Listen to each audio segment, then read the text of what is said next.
Labour party. B. Conservative party.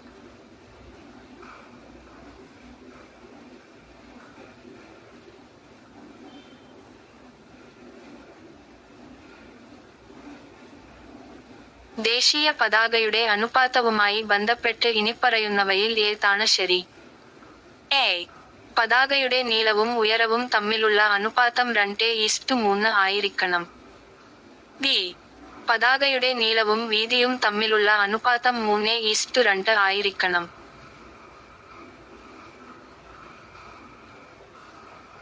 താഴെപ്പറയുന്നവരിൽ ആരാണ് 1947 ലെ Indian സ്വാതന്ത്ര്യദിനത്തിലെ ഔദ്യോഗിക പരിപാടികളിൽ പങ്കെടുക്കാത്തത്? എ. സർദാർ വല്ലഭായ് പട്ടേൽ. ബി. മഹാത്മാഗാന്ധി.